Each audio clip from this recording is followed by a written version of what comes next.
History has been created in Pune. New Zealand have broken India's 12 years winning streak at home to create history to beat India in their own home after 69 years. What an incredible achievement by Tom Latham and his boys.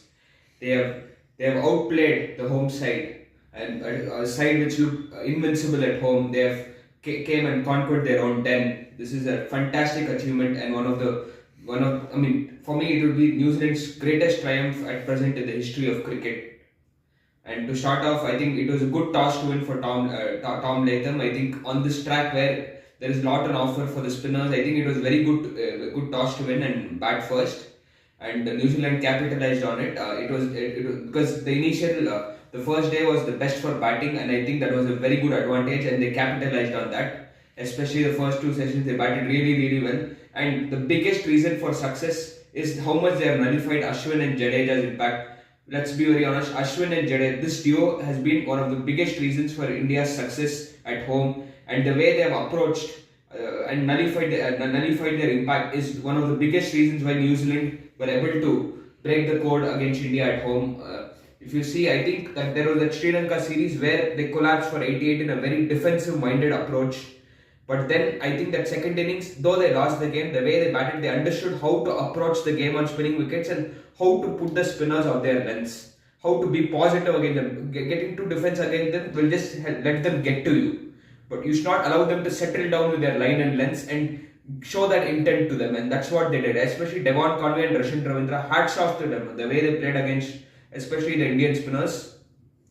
And I think Washington Sundar was a very good call. Him being a left-hander and a very elegant extra batting option as well as its spin bowling option was a good call by Gambhir, and he came out well. He did perform really well.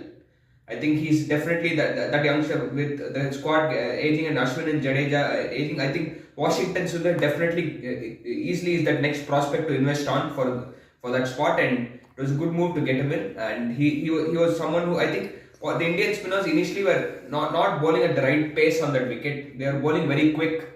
I think it was more to do the intent. Even Rohit Sharma had very defensive fields. I think the way they attacked, especially the way Devon Conway attacked in the Chinnaswamy the first test, put that defensive mindset into the players. I think that is what New Zealand did. They got that fear factor into the Indian players. They didn't let them be comfortable and stick to that let their winning factors to click. I think that's what they did really well. And that Sri Lanka Test series is a blessing in disguise for this achievement. I think that gave them the idea of what needs to be done. And I think they really played. They were dominating the game at one point at 197 for 3. But Washington Sundar bowled beautifully. He again he gave that loop and he gave the ball that air, and it allowed the ball to get that purchase. And talking about Rachin Ravindra, he's been a real phenomenon. I think he's been wonderful, especially the way he has batted. He's been spectacular. It really took such a good ball to get Rachin Ravindra out. At one point, it felt that it was impossible to dismiss him the way he was batting. Even it went to a state where they had to try taking gambles with T20 kind of tactics where you try to get him caught. That's how it was going. But Washington Sundar produced that magical delivery, and that gave India that spark to get back in the game. And then later on, Mitchell Santner played a very good, important 33 runs, but India came back in the game very well, because if New Zealand had got 300, it would have been very difficult for them. But India came back in the game. But it was about how they approach and make sure that they get that lead. They started well. They started little conservatively. They made sure they watched through the first day. But then Mitchell Santner was just phenomenal. Again, that Sri Lanka series. Again, that series he was bowling very quick and he was bowling fuller lengths. And he was literally almost wicketless, and he was like his performance was very under par. But he also learned from the mistakes that happened, and the way he bowled, the way he approached, the way he led the batsman forward. It was just wonderful spin bowling, just top class spin bowling from Mitchell Santner. He is one of the most under-celebrated cricketers recently. I always feel he doesn't get that recognition and the opportunities he deserves. Even as a CSK fan, sometimes it really hurts me that he's not being backed as their primary spinner. He always doesn't get that required opportunity and recognition, and to be the hero in one of their greatest triumphs is his biggest achievement. I'm really, as a neutral cricket fan, I'm very happy for Mitchell Santner. He deserves this. He's a hard-working cricketer, always wants to give his full for the team, a true team man, and he really showed his skills when it mattered the most. Wonderful spin bowling. Honestly, India, they have to go back to the drawing board. Virat Kohli's form is a concern. Over the last 5 years, if you see, his form has really dipped a lot. Rohit Sharma, whether he's the ideal man for this red ball format, it is a question mark. There are a lot of, I think this is a good reality check because there is still a lot of question marks in the Indian test team, and we are kind of heading towards that rebuilding phase. If you remember that 11-12 also, we had a poor run and we had to rebuild the side. Same way, we might be heading there as the squad is aging, so we'll have to take on some bold decisions. You cannot back players on their stardom anymore. You have to slowly try to get into the transition phase, and I hope they work on it. And of course, coming to the just a small view on the BGT squad, I'm happy for Abhimanyu Easwaran. 26 domestic hundreds is not a joke by any means. This man he's been due for his opportunity from the last few years, and finally he gets that ticket to the plane to Australia. Really happy for him. Congratulations. That's a very good choice. I think he really has a temperament and he has that skill to adapt on tough surfaces, and he has shown that consistency at the domestic level. I hope he can replicate it and show that spark to be the next future prospect. So that's a good selection. Unfortunate again for Ruturaj Gaikwad, he misses out. I think there is something really wrong with what's going on, because they said they wanted to invest on him as a test opener and force him to play the domestic games when India's limited overs series is going on, though he has proved enough to get selected in the limited overs format. But then they have ignored him even in the T20 squad. I think there is something seriously wrong, because I think Ruturaj is his real skill set lies as a white ball cricketer, and they are putting him in the wrong. They are investing him in the wrong place, and unintentionally or intentionally, being very unfair with him. I hope he gets his due selection soon. It's very unfortunate. So overall, I think it's a good squad. Yes, Prasidh Krishna and Harshit Rana going directly to a BGT series like this is not going to be easy for them. I think they should have played the Bangladesh series. If they wanted to take them to that plane to Australia, they should have been playing the Bangladesh and New Zealand series. Directly calling them to a plane to a series like Australia, where it's not at all easy, I don't think it is a risky move. Like, they have the skill set, but it's not easy to just perform at a big stage like that directly. So that could have been a thing.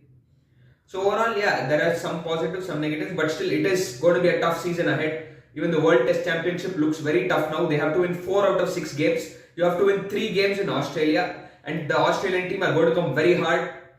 They have lost the last 2 BDT series, and they are in red hot form, and they will be very determined this time to seal it. So it is not going to be easy at all. It's a very huge challenge ahead. And also Kohli and Rohit Sharma's form is a concern, and KL Rahul not living up to his real potential is continuing to be a concern. Okay, moving on to that. Let's appreciate New Zealand, the quality cricket that they have played, and Tom Latham's innings is one of the best innings for New Zealand in red ball cricket. What an innings! The way he used the sweep shots and the way he didn't allow Ashwin and Jadeja to settle in that line and length. Brilliant innings. He took it on his shoulders to make sure that New Zealand when India got out for 150, it was important to make sure that you get capitalize on it and get that lead in the second innings, and he lived up to it big time. They stood up, they knew this was their spark, they made sure they capitalized on those moments, and it's a wonderful performance, an all-round team effort. The first test, the fast bowlers Saudi and O'Rourke with some, and of course Matt Henry with the magic with the ball, Mitchell Santner coming in, Latham with the knock, Conway, Rachin Ravindra. It's a complete team effort. They stood as a unit. People wrote them down, but they showed that New Zealand is a dark horse always in cricket, and they can surprise, and they have the caliber to stand up and perform if they really have it in them. If they really get that groove into them, and they really showed why they are always a team to look out for and not count down in cricket for sure. They are a wonderful team, a very spirited team. I felt they were not playing with that intent that was missing in the T20 World Cup and the Sri Lanka series, but now they have got it together, and it's an incredible achievement. This is an achievement they will cherish. Beating India in India is not a joke. Teams of the highest caliber have failed to do it. It happened. It took 12 years for this to happen, and it shows how much they had to play out of their skin and how much of a team effort it needs. Heavy congratulations to them.